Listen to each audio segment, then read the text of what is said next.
Oh, we turned the lights off for this review. Oh, yes, we did.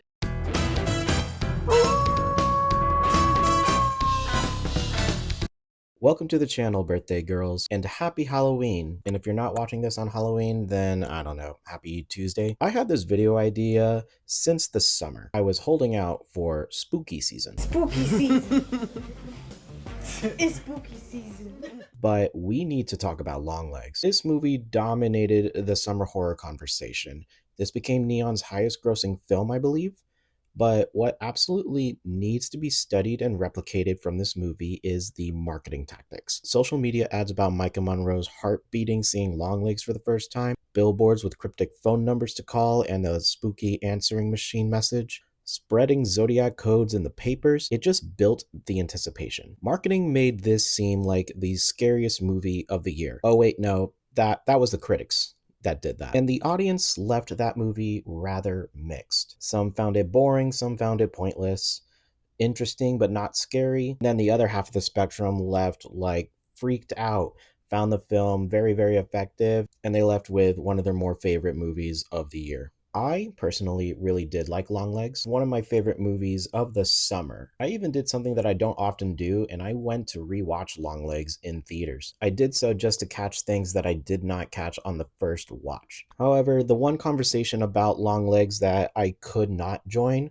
was when people started comparing Longlegs to other movies. Now, I'm still learning to fall in love with cinema. There are a lot of blind spots in my film watching history, and a lot of those blind spots just so happen to be horror films. I was such a coward for the longest time, and it really wasn't until a couple years ago that I decided to branch out a lot more.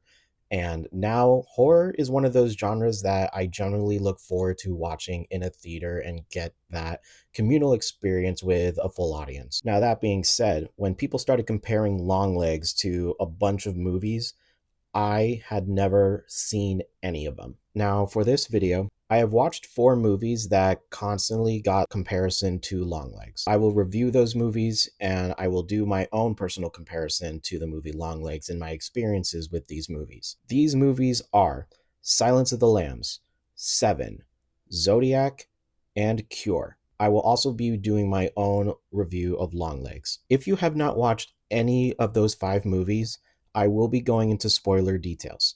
So feel free to come back to this video once you have watched them, or you can skip around in the video and skip the movies that you have not seen. So without further ado, let's get started. I am going to start with the catalyst for the video. Longlegs is directed by Osgood Perkins. It stars Micah Monroe, Blair Underwood, Alicia Witt, and some dude named Nicolas Cage. Longlegs is a serial killer that somehow does not leave a trace at his crime scene save for some cryptic letters to decode, and he is able to influence the father of families to kill everyone and then themselves. Lee Harker is a young FBI agent with a strong intuition, and her skills may break the case wide open or let all hell break loose. I think the movie is unsettling, but the critics are wrong. Scary is subjective. I did not find this movie particularly scary. Unsettling, sure. It jumped a couple of times, but overall, it's not the scariest movie of even the year. However, I had a lot of fun watching it. Starting with performances, Blair Underwood is the much needed light and charisma that this movie needs. Otherwise, it would just be super dreary, dude. Hey, Blair Underwood, Agent Carter, I'll get drinks with you. I'll talk baseball with you. You seem like a really cool guy, until you murder your family. But I loved every second that he was on screen. He has such a presence about him, and I'm surprised that I haven't seen his work before. Micah Monroe is so reserved in her performance. She doesn't have great social skills. She wants to be buried in her work. It gets a great laugh out of me when Lee meets Carter's family and then the daughter invites Lee up into her room and we just hard cut to her on the bed, just facing away, closed off. It really sells the interactions throughout the rest of the movie. And then there's Nicolas Cage. Now look, I'd be lying if I said I was not mixed on his performance overall. For the most part, he's creepy. He has this really high-pitched voice with a lot of warble in it, but there are a lot of times that it feels more forced than creepy. The entire scene where Micah Monroe's heartbeat is supposedly spiked, that's a great scene. There's a lot of tension in it. I don't think it's too much caricature written into that part. But then him at the hardware store doing like the cuckoo, cuckoo kind of thing. That was stupid. And then him shouting in the car immediately afterward. This weird mix of creepy and silly. And I've seen Longlegs 3 times now, 2 in theaters, once at home. And every time his performance just fluctuates in believability to me. There's this theme of evil is in everyone and in the world. Some choose to act on it, and that is influenced by the devil or other bad influences. You just don't know who to trust. Here are some technical things that I liked about the movie. So, the way the movie is framed in shots, and it forces you to scan the backgrounds for any and everything that is there. There's one scene where Lee is deciphering a letter she received from an intruder, and the doorway in the background is just looming. It's just asking for something to poke its head out. But then in some places of the movie, there are actual silhouettes of a devil with horns. It's like demented hidden Mickey. You see it when there's a flashback to Lee searching the trunk. You see it in the library. You see it in Carter's home. He closes the door, and then in the window reflection, there is the devil standing there. It just tacks on to the theme that evil always exists. And beyond the serial killer aspect of the movie, Longlegs is doing the bidding for the devil, and one day he comes to Lee Harker's house because her birthday falls on the 14th of a month. Instead of killing the family, a deal is made with Alicia Witt, Lee's mother, Ruth, to become a vessel or a servant for the devil to do his bidding. So Longlegs makes these dolls. And in the doll's head is a metal sphere imparted with Satan's essence. Ruth dresses as a nun, brings the dolls to the families under the guise that it's a gift from the church, and then the bloodbath begins. The inspiration for the dolls comes from the JonBenet Ramsey case. You know, the little beauty queen toddler that was found murdered in the basement, but next to her is a life-size doll, and that was like the last gift that she was given before she died. In exchange, Lee is safe. She is allowed to grow up. She loses all her memory. She still has her free will, which is why she still somehow ends up in a path as an FBI agent. It's what makes the interview with Carrie Ann Kammer or Kiernan Shipka so ominous. She mentions, "Do I know you? Do I know someone that looks like you?" Lee asks if she remembers the dolls. And Kiernan Shipka replies, "You certainly do not." So when the doll's head is shot in the third act and Lee faints, all the essence is let loose and the memories come rushing back to her, and it creates that expositional scene that no one cares for. But Ruth's actions, shielding her kid from the outside world, it's nearly impossible to do that. They allude to this in Blair Underwood's family as well. Ruby still has this playhouse in her room, and she says, "Daddy doesn't want me to grow up." Longlegs kind of serves as a lesson as to teach your kids about danger, but you can't always shield them from danger. Do you still say your prayers? No, Mom. This is the only movie that explicitly uses a supernatural element in it or acknowledges that the devil exists. It sets the rest of the movie apart from these other influences. I do think that the theater experience for Longlegs is stronger than the home experience. For sound, for cinematography, for the overall setting and feeling of dread and isolation. Not to say that Longlegs doesn't leave me thinking every single time about the clues and trying to figure out how everything makes sense. Should it take 3 watches in order to do that? Is that a knock on the film? I just know that it makes my skin crawl in places, and it's one of those unique theater experiences and public zeitgeisty things that will be very, very hard to replicate. And overall, I do enjoy Longlegs. I will give it 4 out of 5 stars.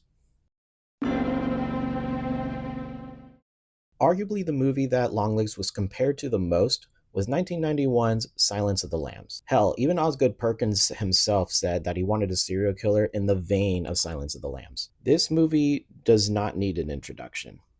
So allow me to make an introduction. Anthony Hawkins plays cannibalistic prisoner and Dr. Hannibal Lecter, and Jodie Foster plays FBI trainee Clarice Starling. Clarice is enlisted to get Lecter's help in trying to catch a serial killer by the name of Buffalo Bill, whose MO is to skin the female victims. This was directed by the late Jonathan Demme, and this is actually the last movie to do this at the Oscars, but it swept the top 5 categories of Best Picture, Director, both leading categories and the respective screenplay category. So the movie itself, Yeah, it's very good. It's good! There's a reason why it has stood the test of time. It is constantly referenced as one of the greatest movies ever made. The composition of shots and close ups are great. It's like each character is staring straight into my soul. And when one of those characters is a creepy ass Anthony Hopkins, it just unsettles you. Also, what a well crafted mystery with some twists and turns that keep you on your toes. Hannibal's escape alone, one of the best film scenes I've ever seen. But also, just using unreliable yet highly intelligent characters just makes you question every decision and every element of this movie and the narrative. Like what's truthful and what's not. What's the purpose of the clues, the goose chases, the anagrams. All the actors in this movie are great. If all the characters are not at the top of their game, this movie does not work. All the characters work like pieces of a clock. Tick tock. Each one needs someone else in the cast to facilitate something to accomplish their goals. Lecter wants out of his prison, so he needs Clarice and the governor to facilitate that. Crawford wants to catch a killer and enlist Lecter and Clarice. Clarice wants closure and catharsis in relation to a traumatic experience, and she needs Lecter's help to achieve this. The governor wants her daughter back from Bill. Bill wants to skin their victims, so on, so forth. It's just these small little interactions that I noticed throughout the film that kept me very intrigued about how everyone was going to get their goals accomplished. Then there's the sexualization of Clarice. Throughout the movie, all the men just comment about Clarice's attractiveness, and it reflects a facet of females in a male-dominated workspace. The only man that does not do that is Hannibal Lecter, although he will pick your brain apart entirely. I really like that last confrontation scene with Buffalo Bill with the night vision. It's the way that Buffalo Bill looks at Clarice in the night vision goggles that you get this mix of jealousy and admiration of Clarice as a woman. And Bill is specifically killing his overweight victims so that he can starve them, loosen their skin, and then use them to make a woman suit and kind of make a sex transition. And then right in front of him is a woman clearly dominating in her field and is a strong character, while Bill is just weak in every sense of the word. Lecter says Bill is not a transsexual and is more motivated to do this because they want to distance themselves from how they are now. And being a woman is as far away as the weak man that he is. Are you a weakling? The transition is more motivated by hate of themselves rather than the want and need to feel more appreciated and comfortable in the opposite sex. And Bill dehumanizes his victims, addressing them as it. It puts the lotion in the basket. It rubs the lotion on its skin or else it gets the hose again. It does make Bill more complex as a villain. And I do understand the parts that feel icky for the time. Dehumanizing someone to just a thing kind of shows the disregard that Bill has overall for the complexities of identity. The double-edged sword about watching this movie for the first time so late after its release is the longevity. The character of Hannibal Lecter, Fava Beans and Chianti, Hello Clarice, it just all bleeds itself into pop culture and cinematic history, right? It puts the lotion on its skin. First, let's grab some chow before I eat your liver with some fava beans and a nice Chianti. Hello, Clarice.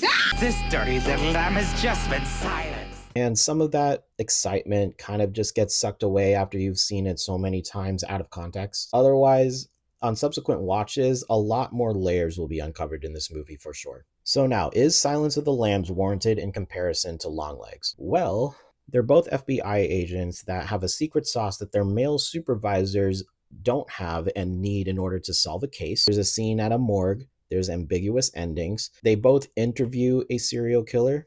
There's a fair number of obscure clues in each. There's a unique MO in each. There's two culprits, technically. I do think overall Silence of the Lambs, though, is the more interesting movie. I like how we have female agents that stand out, with Clarice for her sexualization and Lee for her social anxiety, addressing different facets and issues that come up in a male-dominated workspace. Both movies have this unique but different atmosphere to them. Silence of the Lambs juggles two unique serial killers with their own nefarious actions and crimes rather than one joint team. The dynamic of having to use one to milk information out of in order to hunt the other messes with your mind about what is true and what is not.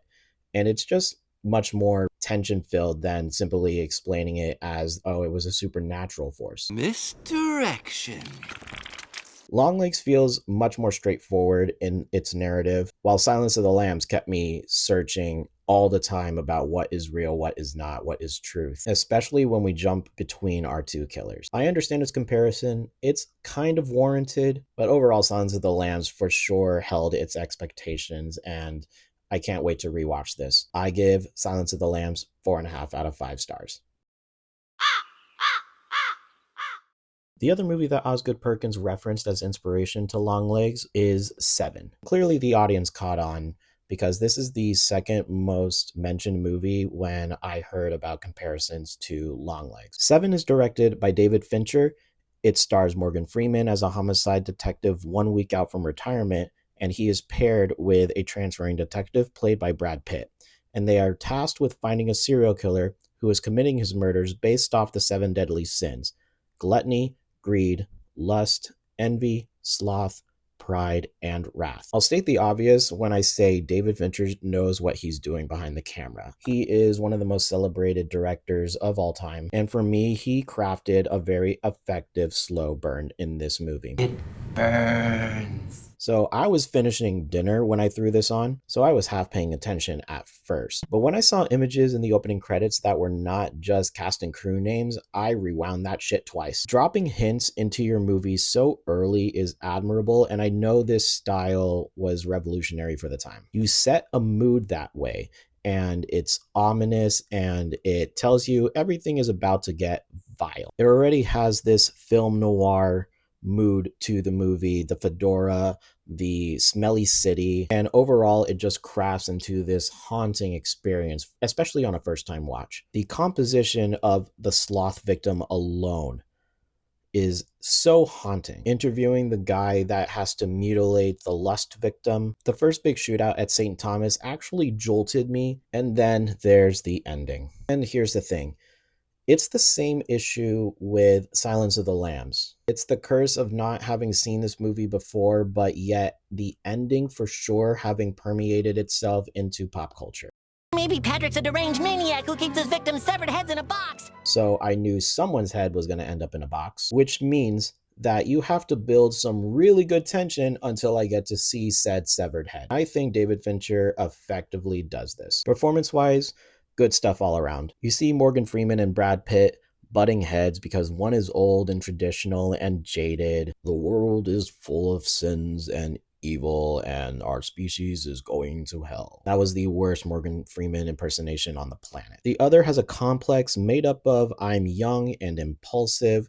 We should put the kibosh on homeboy before he can complete his plan. And I'm glad this wasn't the dynamic the entire movie, how the two actually still mesh together while still staying true to their own nature and working style. I'd be lying if I said I didn't prefer Morgan Freeman's performance. He brings this down-to-earth sensibility that the movie really needs in order to sell some of the horror. Brad Pitt's free-floating style is good to play off of, but sometimes it's kind of in your face. And then there's Kevin Spacey. Doesn't he look good in Orange? Putting what we know now aside, he plays disjointed from reality really well. I buy that he truly thinks he's doing something novel by doing something heinous. But now here's my big overall issue with this film. I like the concept. Seeing each victim based on a deadly sin, it's like a puzzle piece, right? We commit these sins. We are a corrupt species. Free will is the most abused gift given to mankind, and we just have to live with the reality of that. And at times, the movie sounds and feels a lot like Kevin Spacey's character. Like the movie feels so high and mighty, and look at this theme we've woven into the story. Did you miss that? Did you see that? Did you see me? Did you see what I see? I knew Mills was going to end up representing wrath about halfway through the movie when he broke into the apartment without a warrant. He's too impulsive, he's too angry and frustrated. So when Kevin Spacey is antagonizing our detectives on the way to the high tension wire area, he's building the aggravation, and in doing so spills out the thesis of the movie that I caught on to within the first act. Like, if for some reason you didn't know that this was the thesis of the movie, that this was the message woven in, here's Kevin Spacey to say, I killed this person because they were bad and fat. I killed this person because they were pretty on the outside but ugly on the inside. I killed this person that couldn't get up for his life. This is so in your face at times, and it's almost spoon-fed, as if titling each death was not enough. One of my favorite scenes in the movie is the diner scene where Gwyneth Paltrow's character shares that she's pregnant with Detective Somerset. Detective Somerset is able to show his qualms about the world, about it being so cruel and unfit to raise a child unless you are going to give that child the entire world. And the subtlety of that scene is what makes that scene work so well. And I don't mind if a movie explains itself and it justifies its existence. You just need to let me chew on it for some time before you spell it out for me. But from the beginning, it just felt way too obvious, left with nothing to chew on because it was just being fed to me the entire time. However, 7 makes up for a lot of that with a lot of the twists and turns that it delivers. Now, how does 7 compare to Mr. Longlegs? I'd say the atmosphere is similar in both movies. Both have this noir kind of quality that effectively create an anxious and curious mood. Once again, our killer has a very specific MO, though 7 has a greater amount of erraticism in its crimes, with the one tie being the 7 deadly sins. 7 also has this message that it wants you to know right at the gate, while Longlegs is able to craft it a bit more subtly into the story. I find Kevin Spacey's performance convincing in his demented righteousness, while I think Nick Cage slips into caricature a lot more. It takes away a lot of the creepiness, even though I think both of them effectively have a good amount of creep factor. Structure-wise, I think both movies play it very linear, from one murder and clue to the next with very little deviation to the central investigation. A photograph plays an important part in the discovery of the killer in both movies, and the end credits in both movies are descending downward to hell. I do think overall 7 is the grander cinematic experience, and I give 7 4.5 out of 5 stars, with it being much closer to a 4 than a 5 for me. And here we have another David Fincher police procedural. I actually didn't know that both of these movies were David Fincher, and some say that Zodiac is David Fincher's underrated masterwork. So Zodiac is based off the books by Robert Graysmith, which chronicle the official unsolved case of the Zodiac killer who terrorized the San Francisco Bay Area in the 60s and 70s. Jake Gyllenhaal plays Graysmith. Mark Ruffalo and Anthony Edwards play the lead homicide detectives on the case, and RDJ plays journalist Paul Avery. I won't lie, y'all. I had to watch this twice. I zoned out so hard for my first watch, it was not fair to do any kind of analysis. It's an avalanche of information to retain and a lot to juggle and character-wise. If you're not alert and paying attention to dialogue, you will miss something. I didn't know there'd be a test. I didn't study. And it's not like 7, where each occurrence warrants a full exploration of a crime scene.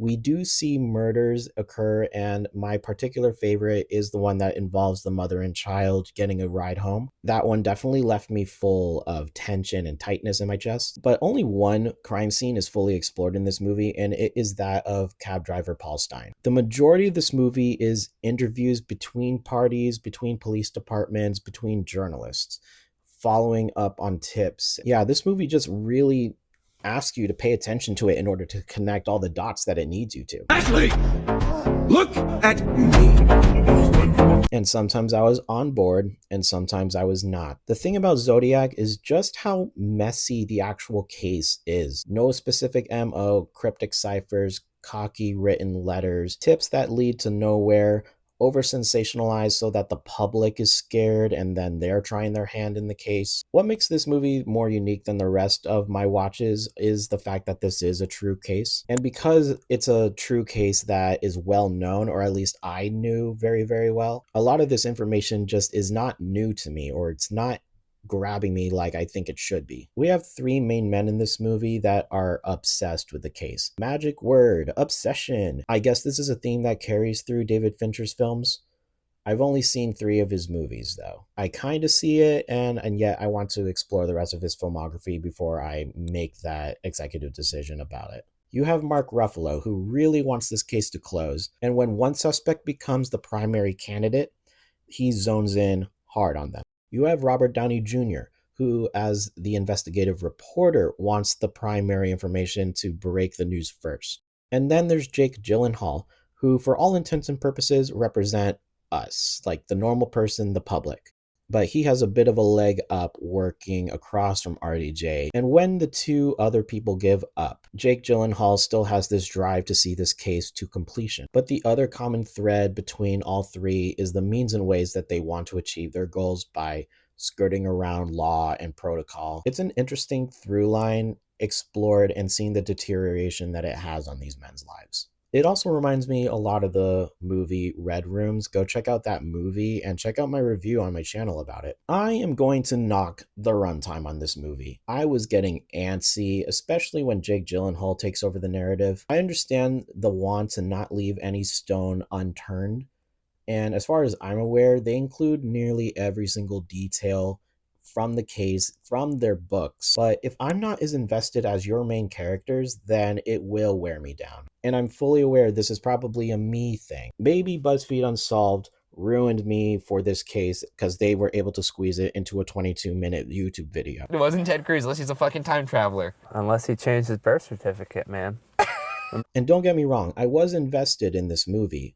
I was just not as enthusiastic about it. So I was just staring and nodding at the screen the entire time. Maybe if I went in extremely blind, had I not heard of the Zodiac killer, then maybe I would be just as curious about who it really is, about how we came to the conclusions that we did. I feel like I can tell you right now, the main reason Zodiac is in this conversation of comparison to Longlegs is the ciphers. Both the Zodiac and the Longlegs are somewhat cocky and leave these taunting letters. Each of them have surviving victims that play into the narrative of the story. They hold clues to the respective killers' identities.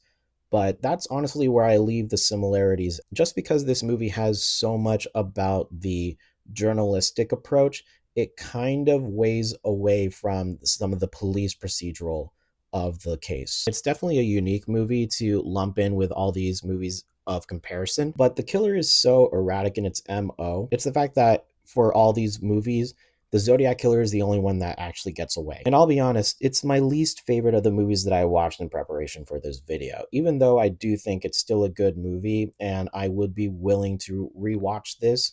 Maybe I would need to wait for it to be in a theater setting so that I am fully immersed in it. I'm settling Zodiac in at 3.5 out of 5 stars. Now, when I first saw Longlegs, this is the first movie that popped into my head. When I first wanted to expand my movie taste on a genre level and an international level, I discovered this movie that I had never heard about before called Cure by Kiyoshi Kurosawa. And I found it on Criterion and bought it on impulse, and here we are. I think this movie's fantastic. Cure, for those who do not know, follows a police detective named Takabe, played by Koji Kurosawa. He is investigating a string of murders committed by several different individuals who carve an X into their victims just under their throat. And the perpetrators have no recollection of exactly what occurred other than they know that they committed a murder. But what may be more infuriating than the murders themselves is the man that might be the one orchestrating and influencing them, Mamiya, played by Masato Hagiwara. On a rewatch, Cure is more rich and complex than any purposes that it has for this video alone. I highly suggest reading the breakdown on Film Colossus written by Chris Lambert for a thorough breakdown of Cure on every level. I'm not going to be touching on every single level because it's not important to Longlegs and the serial killer genre, but this movie deserves its own deep dive one day. It's endlessly interesting. Cure has this unsettling atmosphere about it. There's a coldness and an evilness about nearly every interaction between people in this movie. There are so many unbroken shots in this movie too. Slow panning, widening, and then you zoom back in again. And the score is minimal. A lot of the movie is carried by diegetic noises in the environment. rolling waves, dripping water, a constant running washing machine, train tracks. These sounds mirror a lot of the hypnotic suggestion demonstrated by Mamiya. He uses a lighter, water, and constant questioning to put people off guard. Mamiya comes across as the most disconnected than any of the villains I've discussed today. He was a psychology student that dove deep into hypnosis and looks free of concern and consequence. The perpetrators of crime are representative of the normal citizen with their own specific roles in society.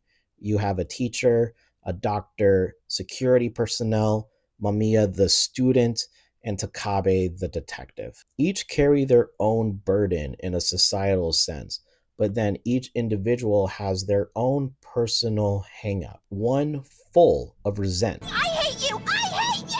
The teacher's resentment is more inferred than the rest. The only clue is that he is the only one working in the household for money. The doctor presents the most gruesome kill, in which she surgically removes a man's face. But this is also after the reveal that she has this resentment toward men. They made her feel like she needed to limit herself to a general practitioner. She couldn't go on to be a surgeon. And there's more context because she's seeing a male patient who needs to be examined below the belt, and he's just making crude remarks as she's just trying to do her job. One of my favorite scenes of this movie is an unbroken shot of Takabe and associates interrogating the security guard that has shot his partner and carved an X into his chest. The officer just simply says he hated his partner. And at this point, hypnotic suggestion is in suspicion, and the officer is asked about anyone else that may have been there before he killed his partner, any lights, any phrases, and he has no recollection of anything. Takabe, losing his patience because the questions are going nowhere,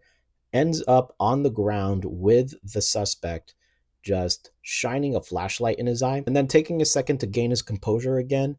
Takabe notices the officer take a coffee stirrer and motion an X into another guard's chest that's just sitting there. When asked what this gesture was, the officer sits down at Takabe's seat in the interrogation chair, and he answers, I don't know.